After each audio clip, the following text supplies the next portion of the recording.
Hello everyone, welcome to Taruna publications. मैं मानसी भाटी आज की लाइव क्लास में आप सभी का बहुत बहुत स्वागत करती हूँ।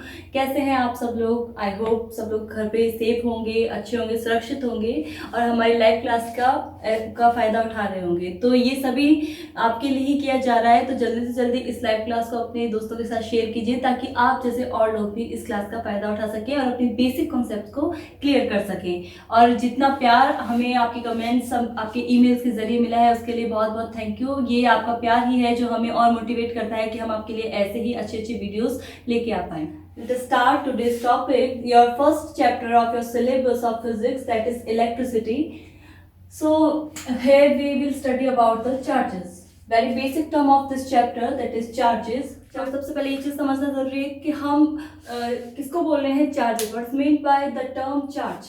ठीक है, तो charges are the that physical property of the particle और object that causes them to attract और repel each other without touching. किसी भी ऑब्जेक्ट की वो प्रॉपर्टी है जो विदाउट टचिंग, मतलब एक दूसरे से कांटेक्ट में आए बिना एक दूसरे को अट्रैक्ट या रिपेल करती है। उस चीज को या उस फिजिकल प्रॉपर्टी को जो किसी भी सब्सटेंस की या किसी ऑब्जेक्ट की है, उसे हम क्या बोल रहे हैं? चार्ज बोल रहे हैं। दो टाइप की चार्ज होते हैं, आप सभी पहले से पढ़ते भी आ रहे हैं इस चीज को। दो टाइप के चार्ज होते हैं, पॉजिटिव चार्ज और नेगेटिव चार्ज। ठीक है, अब इस चीज को हम प्रिसाइजली और देखते हैं।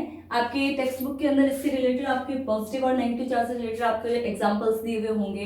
जिस तरीके से आपने कॉम को आपने रगड़ा और कॉम अगर आप किसी पेपर पीसेस के पास में लेके जाएंगे तो उससे अट्रैक्ट होकर उसके ऊपर चिपक जाते हैं। इस तरीके के बहुत जनरल से एग्जांपल दिए हुए हैं, इसे सिर्फ इसलिए ताकि आप इस चीज को समझ सके कि what is meant by charge, attraction and repulsion. उस चीज को एक्सप्लेन करने के लिए वो एग्जांपल्स आपको दिए हुए हैं।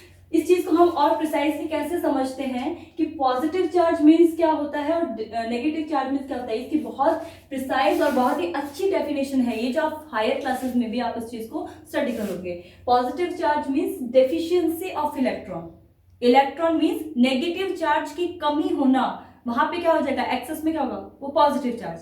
अगर एक्सेस ऑफ इलेक्ट्रॉन है, नेगेटिव चार्ज ज्यादा हो गया, मीन्स क्या होगा? नेगेटिविटी ज्यादा, नेगेटिव चार्ज हो गया। तो हम इस चीज को कैसे बोल रहे हैं? Deficiency of electron means positive charge, excess of electron, electron की अधिकता या ज्यादा होना, दैट इज नेगेटिव चार्ज। इस चीज को आपको माइंड में रखना है। ठीक है, उसके बाद में चार्जेस की कुछ प्रॉपर्टीज हम स्टडी करते हैं। दैट इज, इसकी एक पहली प्रॉपर्टी ये है कि like charges repel each other. You must be studied in previous classes also, but हम फिर से इसको पढ़ रहे हैं यहाँ पे कि like charges repel each other. Same charge जो होंगे, लाइक चार्जेस में सेम चार्ज जो होंगे वो एक दूसरे को क्या करेंगे? रिपेल करेंगे, उनके बीच में रिपल्शन होगा। They will not attract each other. Unlike charges attract each other. अलग अलग चार्जेस होंगे, सपोज एक पॉजिटिव चार्ज है, एक नेगेटिव चार्ज है, तो इनके बीच में कैसा फोर्स लगेगा? इनके बीच में लगेगा अट्रैक्टिव फोर्स या अट्रैक्शन फोर्स, जिसको हम बोल सकते हैं। ठीक है, एक नेगेटिव चार्ज है और दूसरा भी नेगेटिव चार्ज है, या एक पॉजिटिव चार्ज है और दूसरा भी पॉजिटिव चार्ज है, तो इन दोनों के बीच में कैसा फोर्स लगेगा? रिपल्शन फोर्स लगेगा। इन दोनों के बीच में क्या होगा? रिपल्शन होगा। ठीक है, इसका मतलब ये क्या? ये कैसे हैं? लाइक चार्जेस, दोनों चाहे वो नेगेटिव है चाहे पॉजिटिव है। और ये कैसे हैं? Unlike charges. तो यहाँ से हम ये चीज समझ सकते हैं कि like charges repel each other, unlike charges attract each other. दूसरी चीज इसके बाद में ये आती है कि एक इलेक्ट्रॉन पे या एक प्रोटॉन पे कितना चार्ज होता है। आप केमिस्ट्री में भी ये सब प्रॉपर्टीज को स्टडी करते हैं। इनकी जो न्यूमेरिक वैल्यू है आपके अलग अलग न्यूमेरिकल्स में काम आती है। ठीक है, तो इस चीज को हम कैसे देखते हैं? इसकी जो वैल्यू है charges of one electron, that is equal to 1.6 into 10 to the power -19 coulomb. Charge की जो यूनिट होती है वो कूलम होती है। ठीक है, तो इसका जो वैल्यू है, चाहे वो पॉजिटिव है या नेगेटिव, मतलब एक इलेक्ट्रॉन के लिए या प्रोटॉन के लिए ये जो चार्ज होता है वो सेम रहता है। अगर यहाँ पे हम क्या लिख सकते हैं? प्लस माइनस लगा देते हैं, तो अगर ये पॉजिटिव है तो ये क्या है? ये किसके लिए है? प्रोटॉन के लिए। अगर यहाँ पे सिर्फ नेगेटिव लिखा होगा तो किसको शो करेगा? कि वो इलेक्ट्रॉन के लिए है। बट अगर हम इसका मैग्नीट्यूड लेते हैं, मैग्नीट्यूड का मतलब क्या हो गया? कि इसकी सिर्फ इस वैल्यू को कंसीडर कर रहे हैं, इसके चार्ज को हम कंसीडर नहीं करें कि वेदर इट इज पॉजिटिव और नेगेटिव, तो हम ये बोलेंगे कि ये क्या होगा? सेम होगा दोनों के लिए, चाहे वो प्रोटॉन के लिए या इलेक्ट्रॉन के लिए। और ये वैल्यू आपको बहुत अच्छे से याद रखना है, आपके बहुत सारे क्वेश्चंस के अंदर एक चीज काम में आएंगी। उसके बाद में देखिए, on the basis of electrical property हम क्या करते हैं? सब्सटेंस को हमने क्लासिफाई किया है 3 तरीके से। ठीक है, on the basis of electrical property. तो 3 तरीके के सब्सटेंस को हम कर सकते हैं। First one is conductor, second one is insulator and third one is semiconductor. अभी जो आप स्टडी करेंगे वो क्या है, कंडक्टर एंड इंसुलेटर। सेमीकंडक्टर हम हायर क्लासेस में स्टडी करते हैं, ये 12th के अंदर ज्यादा आता है और वहां से एक्चुअली बेसिक जो इंट्रोडक्शन होता है उसका 12th में ही आता है और उसके बाद में हम और स्टडी करते हैं। केमिस्ट्री में आप कुछ प्रॉपर्टीज इसकी स्टडी कर सकते हैं, ठीक है, क्या कौन कौन से होते हैं वो सब चीजें। तो first one is conductor. Conductor किसको बोल रहे हैं, those substance which allow the electricity to pass through it, ठीक है। इसका मतलब those substance which conduct the electricity that is known as conductor. ये चीज समझ में आती है, मतलब वो सब्सटेंस जो इलेक्ट्रिसिटी को कंडक्ट करवा रहे हैं, जो फ्लो ऑफ चार्ज है उसके लिए वो, या फ्री इलेक्ट्रॉन की फ्लो को क्या कर रहे हैं, अपने अंदर से पास होने दे रहे हैं, उनको मोशन हो रहा है, इजीली वो अलाउ कर रहे हैं उस चीज को, तो ऐसे सब्सटेंस को हम क्या बोलेंगे, कंडक्टर बोलेंगे। अगर हम इंसुलेटर की बात करें तो ये क्या दोनों ऑपोजिट है। These are those substances which do not allow the electricity to pass through it or which do not conduct electricity. Those substances are known as insulators. उनको हम क्या बोलते हैं, insulators बोलते हैं। जैसे wood हो गई, dry wood हो गई, paper हो गया, इन सबको हम बोलते हैं कि insulators हैं। और जैसे metals वगैरह आप पढ़ते हो वो सारे क्या होते हैं, इलेक्ट्रिसिटी के कंडक्टर्स होते हैं, ठीक है। इसके अलावा एक तीसरी जो टर्म आती है उसको मैं आपको बेसिक इंट्रोडक्शन दे देती हूँ कि होता क्या है। बेसिकली सेमीकंडक्टर की हम बात करते हैं तो सेमीकंडक्टर क्या होता है, वो सब्सटेंस है जो कंडक्टर और इंसुलेटर दोनों की प्रॉपर्टी को कंसिस्ट कर रहा है, ठीक है। दैट मीन्स हम इसको यूज कर सकते हैं अकॉर्डिंगली, हमारी नीड के अकॉर्डिंग, कि हम इसको एज अ कंडक्टर या एज एन इंसुलेटर। ये टेम्परेचर पे भी डिपेंड करता है, इसके डिफरेंट फैक्टर्स है जिसपे ये डिपेंड करता है। इसकी प्रॉपर्टीज को हम सेमीकंडक्टर को एज एन इंसुलेटर कैसे बिहेव करेगा, कैसे लेंगे, या एज एन कंडक्टर हम इसको कैसे यूज में लेंगे, वो चीज को हम अलग से स्पेसिफाई करेंगे। तो ये चीज आप फर्दर क्लासेस के अंदर स्टडी करेंगे, ठीक है। उसके बाद में एक टर्म अभी अभी मैंने बोली थी, फ्री इलेक्ट्रॉन्स या मोशन ऑफ इलेक्ट्रॉन जो बोला था। तो फ्री इलेक्ट्रॉन्स किसको बोल रहे हैं, आप केमिस्ट्री के अंदर पढ़ते हैं, एटम के स्ट्रक्चर को पढ़ते हैं, न्यूक्लियस से बहुत सारे इलेक्ट्रॉन्स अलग अलग ऑर्बिट्स के अंदर बाउंडेड होते हैं। तो वो इलेक्ट्रॉन्स जो आउटरमोस्ट शेल के अंदर लूजली बाउंडेड होते हैं उस न्यूक्लियस से, मतलब क्या हुआ, लूजली बाउंडेड का मतलब क्या हुआ कि आप उसको थोड़ा सा एनर्जी देंगे और वो इलेक्ट्रॉन उस ऑर्बिट को छोड़ के फ्री हो जाएगा। तो motion of free electron is responsible for the electricity. जो इलेक्ट्रिक करंट होता है जिसको हम बोलते हैं motion of charges, moving charges create electricity, moving of charges, that means motion of free electrons. जो ये होता है, this factor is responsible for electricity. Electricity को हम दो तरीके से डिफाइन कर सकते हैं, one is static and second one is current electricity. Static electricity, static का मतलब क्या होता है, इसके नाम से ही हम इस चीज को समझ सकते हैं, means at rest. Static means at rest. या करंट इलेक्ट्रिसिटी का मतलब है मूविंग चार्जेस, जो चार्जेस मोशन में है, ठीक है। यहाँ से हम एक चीज और करते हैं, जो मूविंग चार्जेस होते हैं वो इलेक्ट्रिसिटी के साथ साथ एक और फील्ड जनरेट करते हैं, मैग्नेटिक फील्ड, ठीक है।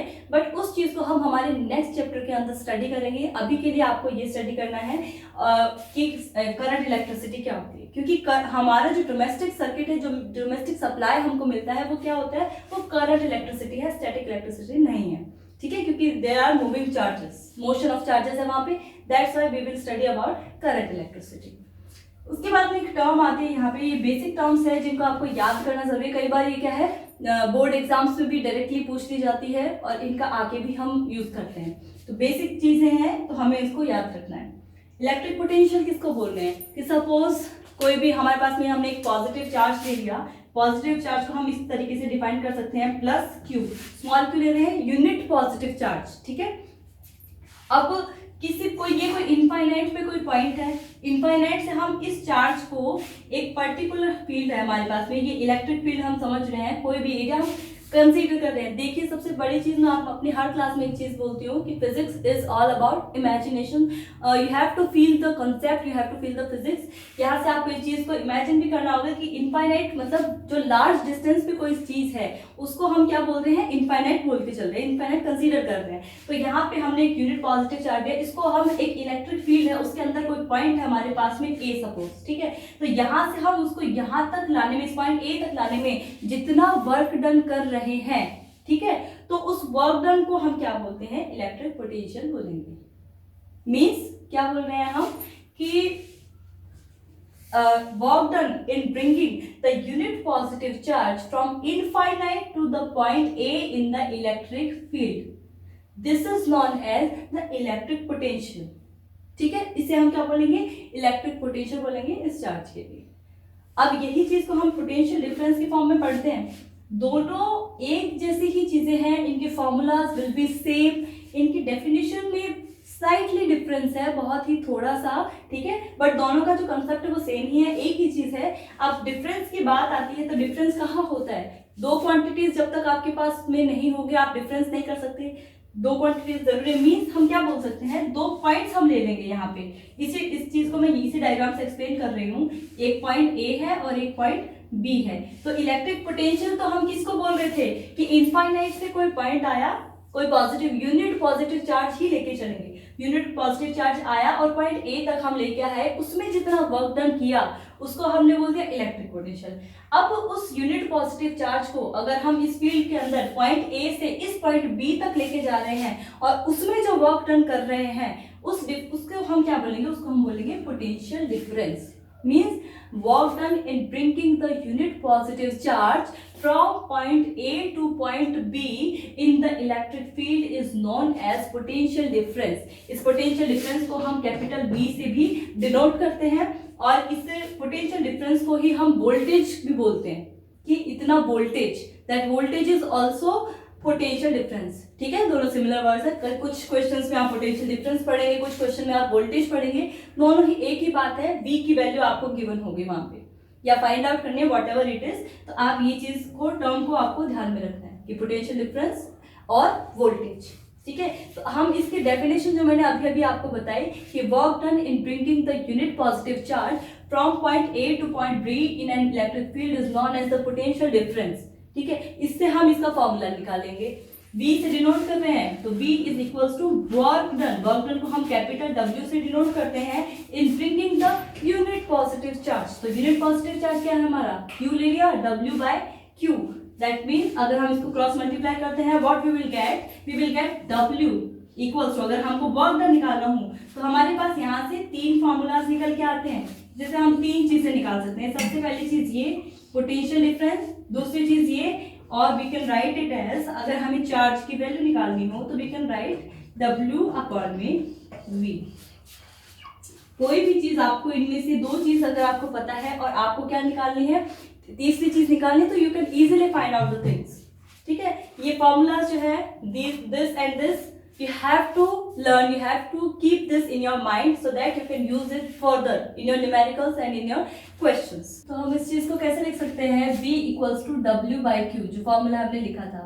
That means where W is equals to work done, Q is the unit positive charge, जो चार्ज की क्वांटिटी है वो। ठीक है, अगर हम यहाँ से 1 वोल्ट को डिफाइन करते हैं तो हम कैसे डिफाइन कर सकते हैं कि if 1 joule of work is done in bringing 1 coulomb charge from one point to another point, then the potential difference will be 1 volt। इसके लिए एक एग्जांपल और समझ सकते हैं कि जैसे एक सर्किट है, ये सर्किट हमने बनाया हुआ है, तो यहाँ पे जो बैटरी है इसके दो टर्मिनल्स है, पॉजिटिव एंड नेगेटिव। तो अगर हम ऐसे बोलते हैं कि कोई बैटरी है वो 6 वोल्ट की है, सपोज ये ऐसा हम समझ रहे हैं। ठीक है, 6 वोल्ट की है, दैट मीन्स पॉजिटिव और नेगेटिव एंड की इंडिविजुअल वैल्यूज अलग अलग हो सकती है, बट उनका जो डिफरेंस होगा वो क्या रहेगा, वो 6 वोल्ट ही रहेगा। सपोज यहाँ पे 12 है तो यहाँ पे 6 रहेगा, यहाँ पे 6 है यहाँ 0 रहेगा।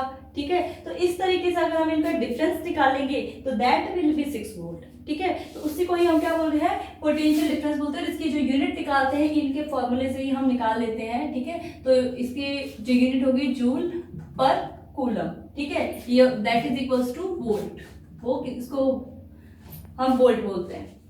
अब क्या है, इस वोल्टेज को या पोटेंशियल डिफरेंस को मेजर करने के लिए हमारे पास जो डिवाइस होती है वो होती है वोल्टमीटर। ठीक है, वोल्टमीटर हमेशा, ये जो सर्किट हमने इलेक्ट्रिक सर्किट आप 6th क्लास से पढ़ रहे हैं कि इलेक्ट्रिक सर्किट की स्ट्रक्चर किस तरीके से होती है। ये कनेक्टिंग वायर्स होते हैं, ये अलग अलग इलेक्ट्रिकल कंपोनेंट्स है, बैटरी की, रजिस्टर, वोल्टमीटर, इस तरीके से। तो जो वोल्टमीटर होता है that is always connected in parallel of the resistance. ये रेजिस्टेंस है, रेजिस्टेंस का सिंबल ये होता है और इसके हमेशा पैरेलल में और एक इस तरीके से राउंड बना होता है, अंदर V लिखते हैं, V फॉर वोल्टमीटर। ठीक है, क्योंकि डायरेक्शन ऑफ करंट हम क्या लेके चलते हैं, कन्वेंशनल जो डायरेक्शन है करंट की वो हम लेके चलते हैं from high potential to low potential, that means positive to negative. Current always flows from positive to negative, high potential to low potential. Positive को हम हाई पोटेंशियल मान के चलते हैं और नेगेटिव को लो पोटेंशियल मान के चलते हैं, ठीक है। तो इस तरीके का ये इसका सिंबल होता है, सिंबलिकली हम इसको रिप्रेजेंट कर सकते हैं। उसके बाद में हम क्या बोलते हैं, अगर हम करंट की बात करें, करंट को कैसे डिफाइन करते हैं, तो हमने स्टार्टिंग में भी उसको डिफाइन किया था कि free electrons are responsible for the conductivity और इलेक्ट्रिक करंट, ठीक है। तो इसको हम ऐसे बोलते हैं कि rate of flow of charge, rate of flow of charge means, तो करंट को हम कैसे डिफाइन कर सकते हैं कि charge flowing through the conductor in unit time, that gives the value of current, ठीक है। तो हम इसको इस तरीके से लिख सकते हैं, जो इसकी डेफिनेशन है उसी से हम क्या बोल रहे हैं, इसका हम फॉर्मूला निकाल सकते हैं। आई करंट को हम आई से डिनोट करते हैं, that is equals to q by t. Q is the charge, t is the time, rate of flow of charge और charge flowing in unit time through the conductor, that is known as the current. यहाँ पे जो small Q लिखा है, कुछ जगह पे आपको कैपिटल क्यू भी मिलेगा, सेम थिंग है, नोटेशन क्यू ही रहता है इसका, चाहे वो स्मॉल क्यू में आए चाहे वो कैपिटल क्यू में आए। अगर उसको डिफरेंशिएट करना होगा तो वो आपको क्वेश्चन में गिवन होगा, अदरवाइज यहाँ पे आप बड़ा कैपिटल क्यू लिखे या स्मॉल क्यू लिखे, दैट विल बी सेम, कोई इशू नहीं है उस चीज का।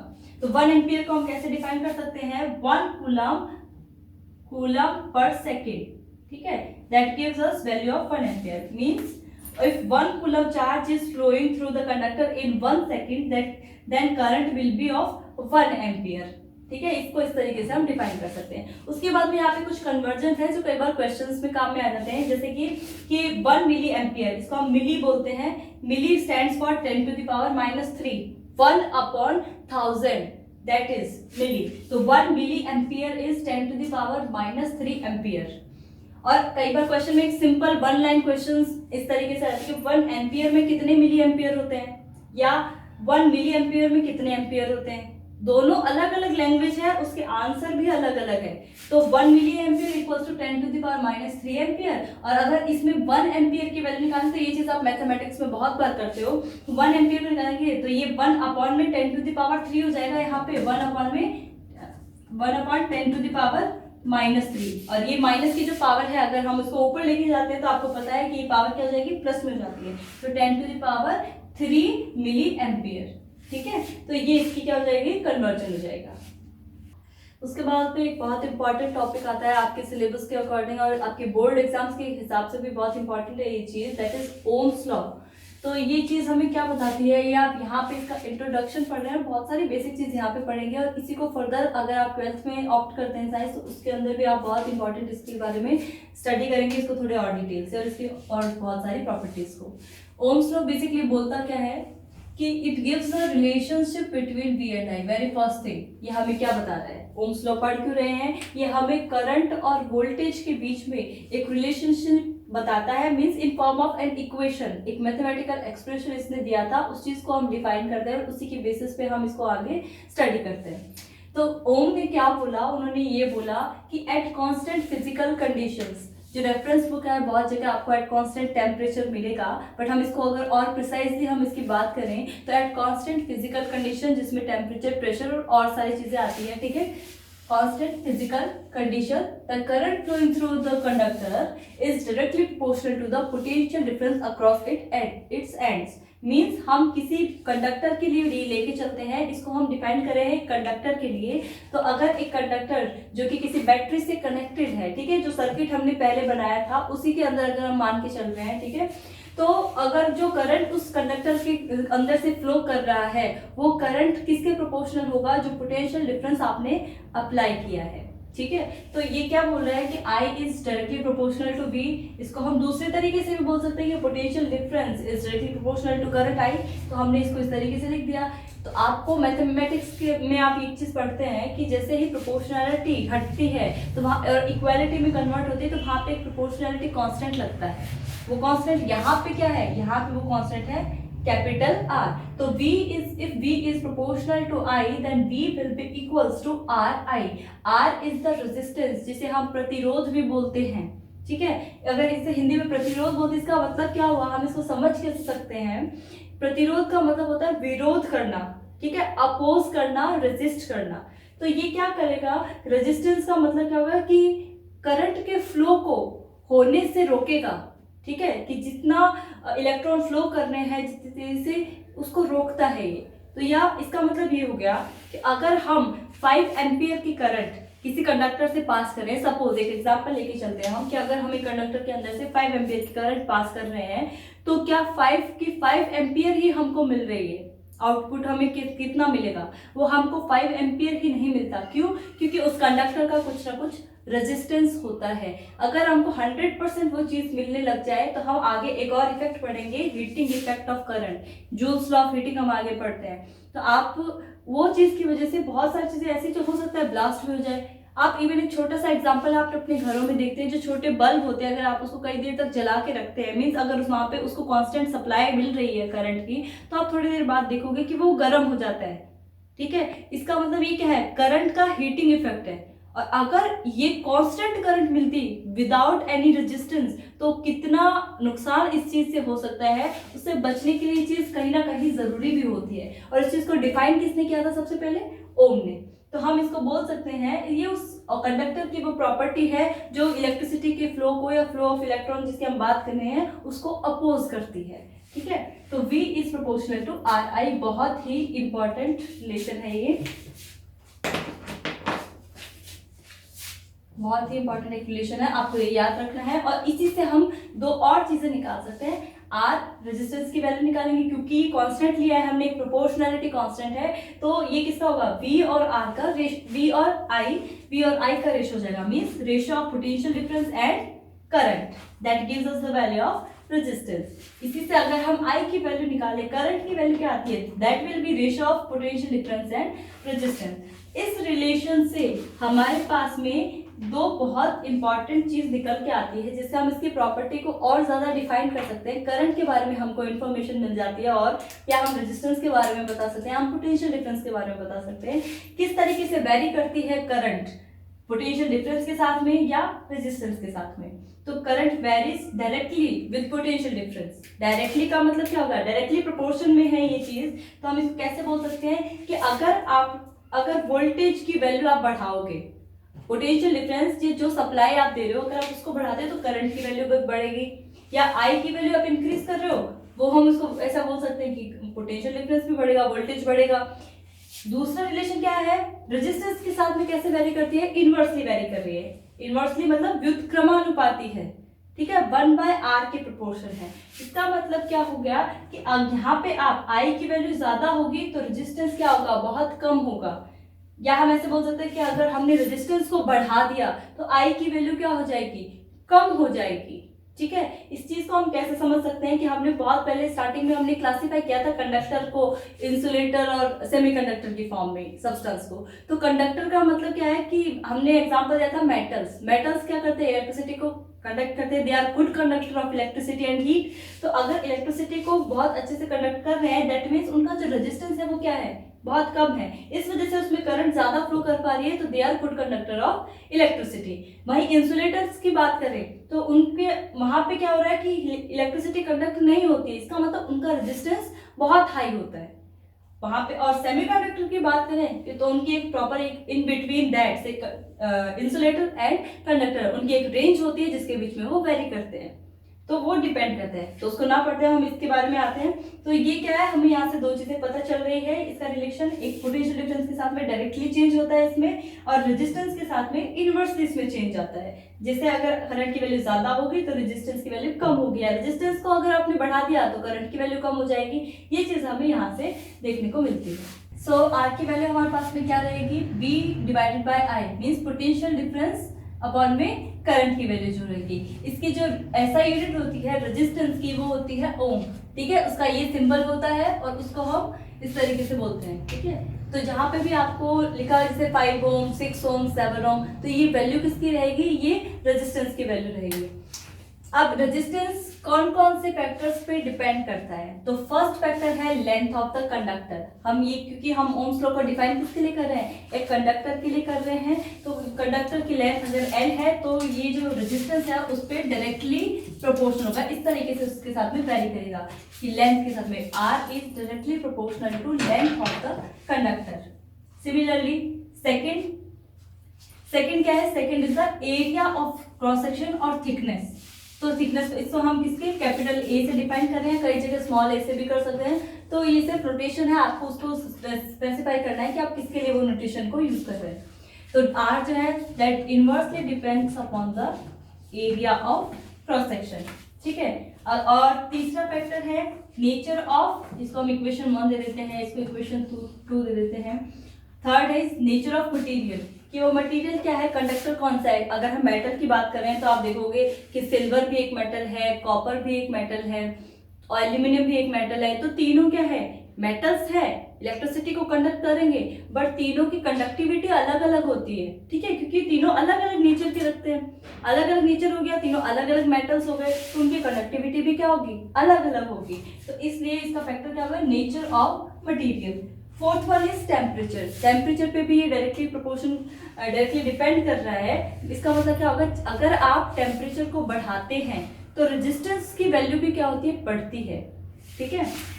तो हमने ये देखा कि टेम्परेचर पे भी डिपेंड कर रहा है। इसका मतलब क्या हुआ, टेम्परेचर पे इस तरीके से कैसे डिपेंड करें, क्योंकि टेम्परेचर के साथ में करंट में इंक्रीज होना चाहिए था, बट करंट में इंक्रीज नहीं होता। वो क्यों नहीं होता है कि वायर को जैसे ही हीट मिलेगी, थर्मल एनर्जी अगर हम उनको देते हैं तो थर्मल वो जो एनर्जी है किसको मिलेगी, उन इलेक्ट्रॉन्स को, because motion of electron gives us the value of current. वो करंट, उसी को हम क्या बोल रहे हैं, करंट बोल रहे हैं। तो अगर हम उनको टेम्परेचर देते हैं तो वो क्या है, थर्मल एनर्जी एक्वायर करेंगे और क्या है, रेंडम मोशन, उनका मोशन तेज हो जाएगा, उनको थर्मल वेलोसिटी जो होगी, थर्मल स्पीड जो होगी वो बढ़ जाएगी। और उसकी वजह से क्या होगा, वहां पे जो नंबर ऑफ कोलिजन्स है बिटवीन द इलेक्ट्रॉन्स वो भी बढ़ जाएंगे।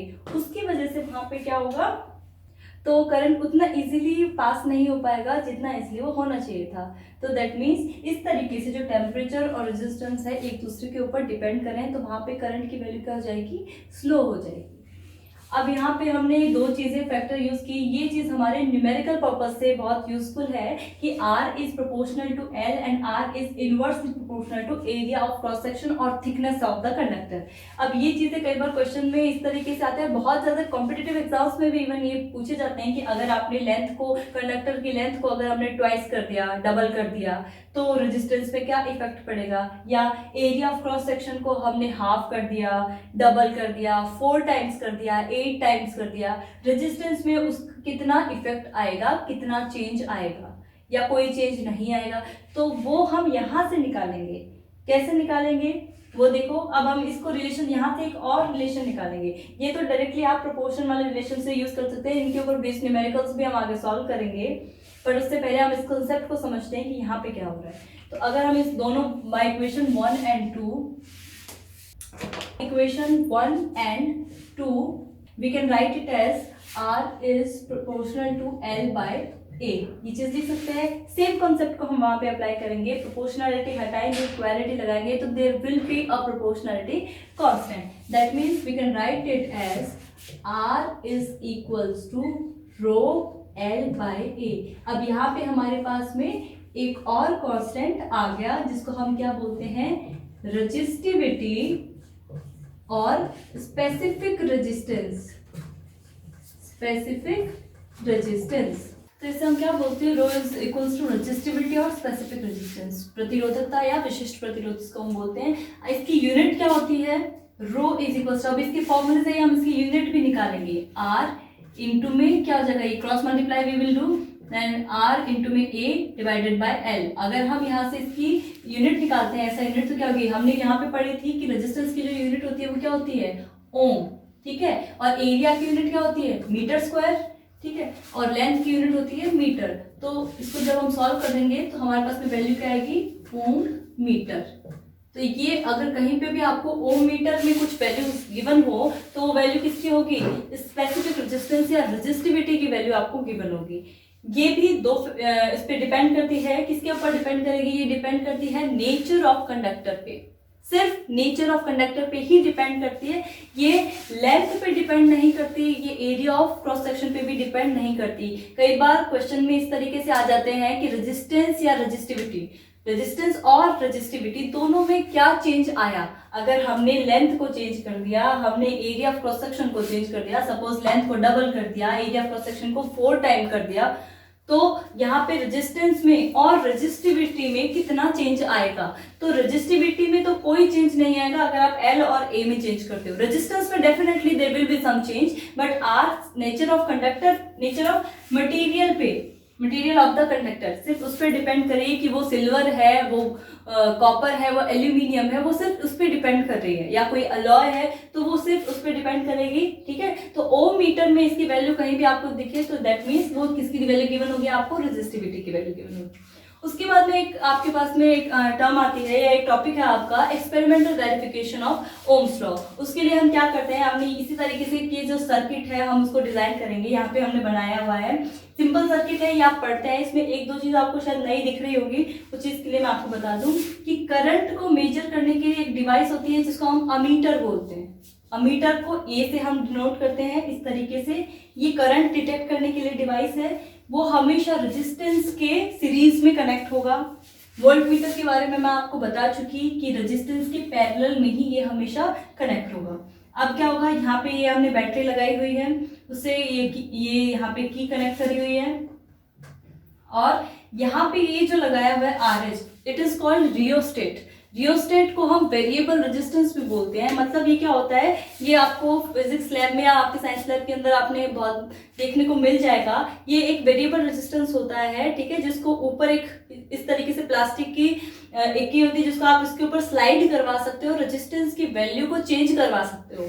तो हम यहाँ पे क्या करेंगे, हमने ओम्स लॉ के अकॉर्डिंग हमने क्या पढ़ा था कि V इक्वल्स टू RI, ये हमने पढ़ा था, और हमें क्या निकालना है, रेजिस्टेंस की वैल्यू निकालेंगे तो V बाय I, ये यहाँ रिलेशन हमने पहले पढ़े थे ओम्स लॉ के अंदर। तो हमें एक्सपेरिमेंटल वेरिफिकेशन करना है, तो हम क्या करेंगे कि अगर हम V और I की दोनों की वैल्यूज अगर हमारे पास में हो और हम उनको डिवाइड कर दे, तो ये जो क्या है, ये कांस्टेंट है, मतलब इनका रेशियो V बाय I का जो रेशियो वो क्या आना चाहिए, कांस्टेंट आना चाहिए। और इसको हम चेंज करते रहे, इसकी वैल्यू क्या होगी, इसी तरीके से चेंज आएगी। सपोज आपने मैथमेटिक्स में ग्राफ प्लॉट करे होंगे, आपके पास में x की वैल्यू है, आपके पास में y की वैल्यू है, अगर वो डायरेक्टली प्रोपोर्शन में है, अगर v और i है, अगर वो डायरेक्टली प्रोपोर्शन में चेंज हो रहे हैं, जैसे x की वैल्यू 1 है तो y की वैल्यू भी 1 है, और इस तरीके से अगर यहाँ पे करते हैं, ये 1 2 3 4 5 1 2 3 4 5 इस तरीके से, अगर x की वैल्यू 1 ले ली, y की वैल्यू 1 ले ली, तो ये आप यहाँ पे पॉइंट प्लॉट करते हैं। अगर x की वैल्यू 2 ले ली और y की वैल्यू 2 ले ली, तो आप यहाँ पे पॉइंट प्लॉट करेंगे। इसी तरीके से अगर आप सेम वैल्यूज चेंज करेंगे, मतलब वेरिएशन अगर डायरेक्टली प्रोपोर्शन में हो रहा है, तो आप इस तरीके से ग्राफ प्लॉट करते हैं, तो आपके पास में स्ट्रेट लाइन आती है, हमेशा सेम ग्राफ आता है v और i का। अगर आपके पास में इन वैल्यूज के बाद में डिटेक्ट करने के बाद में इस तरीके का ग्राफ आता है, straight line, that means Ohm's law is verified. आपको जब आप लिखेंगे तो लिखने के अंदर आपको क्या करना है, आपको ये बताना है कि आपने जो सर्किट बनाया है उसमें कौन कौन से इलेक्ट्रिकल कंपोनेंट किस तरीके से आपने जोड़े हुए हैं। आपने की को क्लोज कर दिया तो वहां से करंट की सप्लाई स्टार्ट हो गई, करंट इस हाई पोटेंशियल से लो पोटेंशियल की ओर फ्लो करती है, ठीक है, ये इस तरीके से होते हुए यहाँ पे। और रेजिस्टेंस का काम क्या होगा, यहाँ पे हम क्या करेंगे, यहाँ से रेजिस्टेंस को वेरी करवाएंगे। हमने क्या देखा था कि I की वैल्यू जो हमने देखी थी कि I depends upon the 1 by R, ठीक है, इनवर्सली प्रोपोर्शन होती है। इसका मतलब ये कि रेजिस्टेंस को अगर हमने कम किया तो I की वैल्यू बढ़ जाएगी, रेजिस्टेंस को अपन ने ज्यादा किया तो I की वैल्यू कम हो जाएगी। तो यहाँ पे आप अपनी अलग अलग वैल्यूज के लिए I की वैल्यू को, I की और V की, अमीटर और वोल्ट मीटर में आप उसकी रीडिंग्स लेंगे, ठीक है। यहाँ पे आपको करंट की रीडिंग मिलेगी, यहाँ पे आपको वोल्ट मीटर की, और आपने ये देखा था कि I is proportional to potential difference, I is inversely proportional to the resistance. तो अगर आपने R की वैल्यू को यहाँ पे चेंज करेंगे तो I और V की अलग अलग वैल्यूज आपको यहाँ पे मिलेगी, उनको आपने नोट करना है और इस तरीके से ग्राफ प्लॉट करना है। जो ग्राफ आपका ऐसा स्ट्रेट लाइन आना चाहिए, अगर ऐसा ग्राफ आ रहा है that means this law is experimentally verified. ये हमारा यहाँ पे एक्सपेरिमेंटल वेरिफिकेशन होता है ओम्स लॉ के लिए। So this is all about today's topic. Thank you.